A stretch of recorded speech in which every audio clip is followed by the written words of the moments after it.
Hello friends, welcome to wealthy Telugu. మనందరం లైఫ్‌లో చాలా వెల్తీగా, హెల్తీగా, హ్యాపీగా, సాటిస్ఫైడ్‌గా ఉండాలనుకుంటాం. అయితే అందరూ దీన్ని ఎందుకు సాధించలేరు? ఈ విషయం మీద నేను కూడా స్ట్రగుల్ అయిన తర్వాత, ఎంతో అనాలిసిస్ చేసిన తర్వాత, చివరికి ఒక్క విషయం గనక మనం లైఫ్‌లో ఇంప్లిమెంట్ చేయగలిగితే, ఇవన్నీ మనం సాధించొచ్చు అని అర్థమైంది. ఇది నేను ఇంప్లిమెంట్ చేసిన తర్వాత నా లైఫ్‌లో చాలా పాజిటివ్ చేంజ్ వచ్చింది. అయితే అదేంటో మీకు చెప్పడానికే ఈ వీడియో.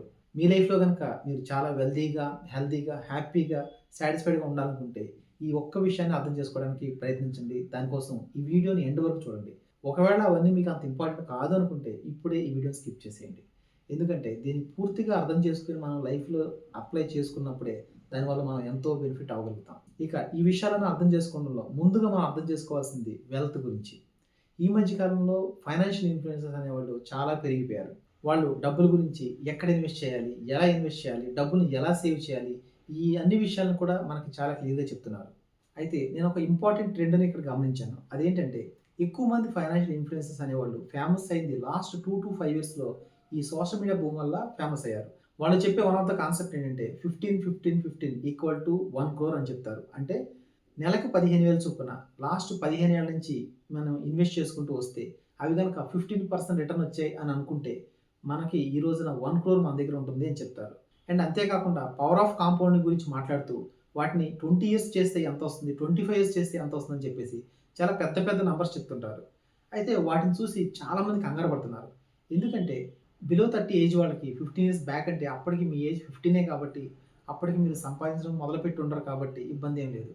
అలా కాకుండా ఎవరి ఏజ్ అయితే అబోవ్ 40, అబోవ్ 50 ఉంటదో వాళ్ళు చాలా ఇబ్బంది పడిపోతారు. వాళ్ళు ఏమనుకుంటున్నారంటే నాకు ఈ విషయం ముందే తెలిస్తే బాగుండేది. నేను గత 15 ఏళ్ల నుంచి, 20 ఏళ్ల నుంచి డబ్బులు సంపాదిస్తాను కాబట్టి అప్పటి నుంచి నేను ఇన్వెస్ట్ చేసుంటే నాకి ఈ పాటికి నా దగ్గర కోట్లుండేయి అని చెప్పేసి చాలా కంగారు పడుతున్నారు. అండ్ ఇలా ఆలోచించే నేను కూడా చాలా ఇబ్బంది పడ్డాను. బట్ రియాలిటీ ఏంటో అర్థం చేసుకుంటే ఈ ఫైనాన్షియల్ ఇన్‌ఫ్లుయెన్సర్స్ అందరూ కూడా లాస్ట్ 2-5 ఇయర్స్‌లో ఫేమస్ అయిన వాళ్ళే. వీళ్ళెవ్వరూ కూడా లాస్ట్ 15 ఏళ్ల నుంచి, 20 ఏళ్ల నుంచి, 25 ఏళ్ల నుంచి ఇన్వెస్ట్ చేసిన వాళ్ళు లేరు. సో, వాళ్ళు చెప్పేదంతా కూడా థియరీ. వాళ్ళు చెప్పే ఇంకో విషయం కూడా ఏంటంటే ఫ్యూచర్ రిటర్న్స్ అనేవి పాస్ట్ రిటర్న్స్ మీద డిపెండ్ అవ్వవు అని చెప్పేసి. అయితే ఇక్కడ మనం అర్థం చేసుకోవాల్సిన ఒక ఇంపార్టెంట్ పాయింట్ ఏంటంటే మ్యూచువల్ ఫండ్స్‌లో ఇన్వెస్ట్ చేయడం, లేకపోతే ఈక్విటీలో పెట్టడం అనేది లాస్ట్ 5 ఇయర్స్ నుంచే ఫేమస్ అయింది. అండ్ 15 ఏళ్ల క్రితం, 20 ఏళ్ల క్రితం వీటి మీద మరీ అంత అవగాహన లేదు. అండ్ అప్పట్లో ఎవరు కూడా ఇంత మంచి రిటర్న్స్ వస్తాయని ఎవ్వరు కూడా ఎక్స్‌పెక్ట్ చేయలేదు. అందుకే చాలా మంది వాళ్ళ డబ్బుల్ని రియల్ ఎస్టేట్‌లోనో మరో దగ్గర ఇన్వెస్ట్ చేశారు. కాబట్టి మనం గతంలోనే ఇన్వెస్ట్ చేయలేకపోయాం అని బాధపడడం అనేది ఒక రాంగ్ కాన్సెప్ట్. అండ్ నేను చెప్పినట్టు ఈవెన్ మనకి చెప్పే ఇన్‌ఫ్లుయెన్సర్స్ కూడా ఎవ్వరు కూడా లాస్ట్ 15, 20 ఏళ్ల నుంచి అయితే ఇన్వెస్ట్ చేయలేదు. అండ్ వీళ్ళందరూ కూడా మనకి రకరకాల ఫైనాన్షియల్ చార్ట్స్ చెప్పేవాళ్ళే గాని వాళ్ళందరూ కూడా రియల్ టైమ్‌లో ఇన్వెస్ట్ చేసిన వాళ్ళు కాదు. సో, ఇప్పుడు మనం చేయగలిగిందేంటి? మొట్టమొదట మనం చేయాల్సింది మన ప్రెజెంట్ ఇన్వెస్ట్‌మెంట్స్ అనేవి కరెక్ట్‌గా ఉన్నాయా లేదా చూసుకోవడం. అండ్ అవి మంచి రిటర్న్స్ ఇచ్చేలాగా వాటిని పొజిషన్ చేశామా లేదా? వాటిని బ్యాలెన్స్‌డ్‌గా పెట్టామా లేదా అని చూసుకోవడం. ఆ తర్వాత ఇప్పుడు మనం ఎంత డబ్బులు సంపాదిస్తున్నామో వాటిని ప్రాపర్‌గా ఇన్వెస్ట్ చేస్తూ ఫ్యూచర్ కోసం బిల్డ్ చేసుకోవడం. ఎందుకంటే గతంలోకెళ్ళి మనం గతాన్ని మార్చలేం. గతంలో మనకు కొన్ని విషయాలు తెలియకపోవడం వల్ల వాటిని మనం చేసి ఉండకపోవచ్చు. ఒకవేళ తెలిసినా అవి ఇంత బాగా రిటర్న్స్ ఇస్తాయని తెలియక మనం చేసి ఉండకపోవచ్చు. కాబట్టి దాని గురించి మనం మాట్లాడుకోవడం వల్ల ఏ ఉపయోగం లేదు. సో, గతంలోకి ఎళ్ళకుండా మనం కరెంట్‌లో ఉండడం అనేది ఇంపార్టెంట్. అండ్ ఫ్యూచర్ రిటర్న్స్ అనేవి పాస్ట్ రిటర్న్స్ మీద ఆధారపడవని కూడా మనకు తెలుసు కాబట్టి మనం ఇదే రిటర్న్స్ ఫ్యూచర్‌లో వస్తాయని కూడా మనం చెప్పలేం. ఏదేమైనా మనం చేయాల్సింది ఏంటంటే ప్రెజెంట్ మూమెంట్‌లో ఉండడం. అంటే ప్రెజెంట్ రియాలిటీని మనం అర్థం చేసుకొని దానికి తగ్గట్టుగా మన ఇన్వెస్ట్‌మెంట్ స్ట్రాటజీస్‌ని మనం బిల్డ్ చేసుకోవడం. కావాలంటే ఈ విషయంలో హెల్ప్ చేయడానికి మనకి డిఫరెంట్ అడ్వైజర్స్ దొరకవచ్చు. వాళ్ళ సహాయంతో మనం ఇప్పటి నుంచి ఏం చేయాలో దాన్ని చేయడం మాత్రమే మన చేతిలో ఉన్న పని. అనవసరంగా గతంలో చేయలేకపోయాం అని కంగారు పడటం, బాధపడడం వల్ల ఏ ఉపయోగం ఉండదు. అండ్ నేను చెప్పినట్టు ఈ ఇన్‌ఫ్లుయెన్సర్స్ కూడా గత 15, 20 ఏళ్ల నుంచి అయితే ఇన్వెస్ట్ చేయలేదు. కాబట్టి ఏ మాత్రం బాధపడకుండా ఇప్పుడు మనం ఏం చేయగలుగుతామో అది చేయడం మాత్రమే మన చేతుల్లో ఉంది. ఇక సెకండ్ టాపిక్ హెల్త్ గురించి. హెల్త్ మీద కూడా చాలా మంది ఇన్‌ఫ్లుయెన్సర్స్ వచ్చారు. వాళ్ళలో చాలా మంది డాక్టర్స్ కూడా కాదు. కానీ వాళ్ళు మాత్రం ఏ ఫుడ్ తింటే మనం హెల్తీగా ఉంటాం, ఏ జ్యూస్ తాగితే మనం చాలా ఫిట్‌గా ఉంటాం, ఇలా రకరకాలుగా కొన్ని విషయాలు చెప్తున్నారు. వాళ్ళు చెప్పేది ఎంతవరకు కరెక్టో కాదో కూడా మనకు తెలీదు. వీటిని చూసి కూడా చాలా మంది ఏం కంగారు పడుతున్నారంటే, నేను ముందు నుంచి హెల్తీగా ఉంటే బాగుండేది. నేను ముందు నుంచి ఈ విషయాలన్నీ తెలుసుకొని చాలా ఫిట్‌గా ఉంటే బాగుండేది.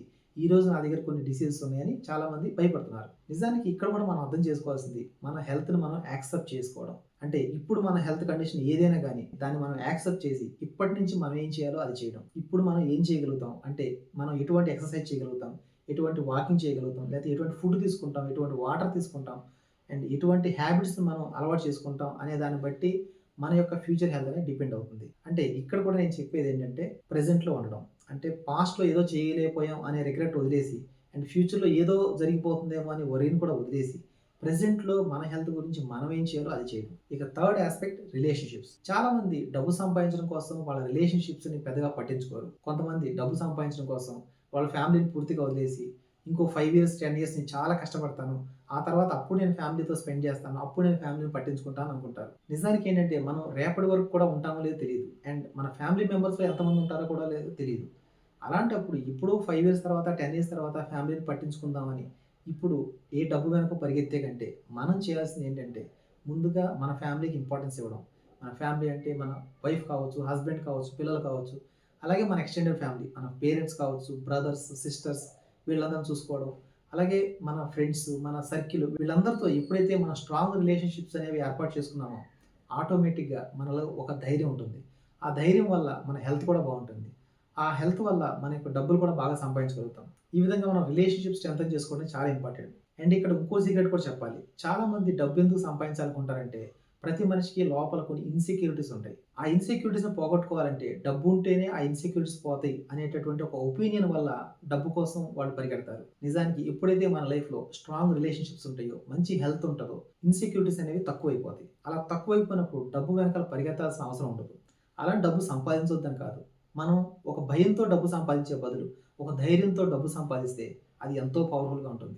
సో, మనం అర్థం చేసుకోవాల్సింది మనలో ధైర్యాన్ని తెచ్చుకోవాలే గానీ, భయాన్ని తెచ్చుకోవడం కాదు. అండ్ అటువంటి ధైర్యం అనేది వచ్చేది కేవలం ప్రెజెంట్ మూమెంట్‌లోనే వస్తుంది. ఇక్కడ నేను వెల్త్ విషయంలోను, హెల్త్ విషయంలోను, రిలేషన్‌షిప్ విషయంలోను కామన్‌గా చెప్పిన పాయింట్ ఒకటే. అదేంటంటే ప్రెజెంట్‌లో ఉండడం. అంటే మన ప్రెజెంట్ వెల్త్‌ని ప్రాపర్‌గా మేనేజ్ చేయడం. మన ప్రెజెంట్ హెల్త్‌ని మనం ఇంకా డెవలప్ చేసుకోవడానికి ట్రై చేయడం. అలాగే మన ప్రెజెంట్ రిలేషన్‌షిప్‌ని ఇంకా స్ట్రాంగ్‌గా చేసుకోవడానికి చూసుకోవడం. ఇంకా కొంతమంది రిలేషన్‌షిప్ విషయంలో చేసే మిస్టేక్ ఏంటంటే ఎవరికో ఏదో ప్రూవ్ చేయడం కోసం అని మంచి రిలేషన్‌షిప్స్‌ని వదులుకుంటారు. కొంతమంది నేను కరెక్ట్ అని నిరూపించుకోవడం కోసం ఒక మంచి రిలేషన్‌షిప్స్‌ని దూరం చేసుకుంటారు. అలా దూరం చేసుకొని ఒక 10 ఏళ్ల తర్వాత రియలైజ్ అయ్యి అప్పుడు బాధపడి అప్పుడు రిలేషన్‌షిప్ దగ్గరికెళ్తారు. కానీ అప్పటి వరకు మన లైఫ్‌లో చాలా విషయాలు నష్టపోతాం. మనం కొంతకాలం పాటు ఒక రిలేషన్‌షిప్‌ని వదులుకోవడం వల్ల దానివల్ల ఎంతో కోల్పోతాం. అలా కాకుండా ఆ రిలేషన్‌షిప్ మన లైఫ్‌లో ఉండుంటే మనకెంతో ధైర్యం ఉండేది. ఈ విధంగా చాలామంది తమకున్న దాన్ని వదులుకొని లేని దాని కోసం పరిగెడుతున్నారు. కాబట్టి మనం చేయాల్సిందేంటంటే మనకున్న దాన్ని గుర్తించి దానికి ఎంతో గ్రాటిట్యూడ్ చూపించి వాటిని ఇంకా ఇంకా డెవలప్ చేసుకోవాలని చూడాలి గానీ ఉన్నదాన్ని వదిలేసి లేని దాని కోసం పరిగెడుతున్నది అమాయకత్వం అవుతుంది. సో, ఇక్కడ మనకు అర్థమయ్యేదేంటంటే మన లైఫ్‌లో ప్రెజెంట్ ఏదైతే ఉందో అదే నిజం. ఆ నిజంతో మనం బతికినప్పుడే మనం ఇంకా హ్యాపీగా, ఇంకా సాటిస్ఫైయింగ్‌గా, ఇంకా హెల్తీగా, ఇంకా రిచ్‌గా ఉండగలుగుతాం. కాబట్టి మనం గతం గురించి రిగ్రెట్ అవ్వకుండా, ఫ్యూచర్ గురించి ఆందోళన పడకుండా ప్రెజెంట్‌లో ఎప్పుడైతే ఉంటామో అది మన లైఫ్‌ని చాలా పాజిటివ్‌గా మారుస్తుంది. నాకైతే ఈ కాన్సెప్ట్ చాలా బాగా పనిచేసింది. అండ్ మీరు గనుక దీన్ని అర్థం చేసుకొని ఆచరిస్తే మీ లైఫ్‌లో కూడా ఎంతో పాజిటివ్ చేంజ్ వస్తుంది. అండ్ చాలామంది ఏమనుకుంటారంటే ప్రెజెంట్‌లో ఉండడం అంటే ఏదో మెడిటేషన్ చేయడం అనుకుంటారు. మెడిటేషన్ అనేది కళ్ళు మూసుకొని ఎప్పుడో మార్నింగో, ఈవినింగో చేసేది కాదు. మెడిటేషన్ అనేది ఇలా ప్రెజెంట్ మూమెంట్‌లో ఉండడం వల్ల మనం రోజంతా కూడా చేయొచ్చు. అలా చేసినప్పుడే మనకి లైఫ్‌లో ఎంతో పాజిటివ్ ఇంపాక్ట్ అనేది చూపిస్తుంది. ఈ విషయాన్ని మీరు అర్థం చేసుకొని మీ లైఫ్‌ని మరింత హ్యాపీగా, మరింత హెల్తీగా, మరింత వెల్తీగా ఉంచుకోవాలని నేను కోరుకుంటున్నాను. ఈ వీడియో గనుక మీకు ఉపయోగపడితే లైక్ చేయండి. అండ్ ఎవరి లైఫ్ చాలా బాగుండాలని మీరు అనుకుంటున్నారో వాళ్ళకి ఈ వీడియోని షేర్ చేయండి. థాంక్ యూ అండ్ జై హింద్.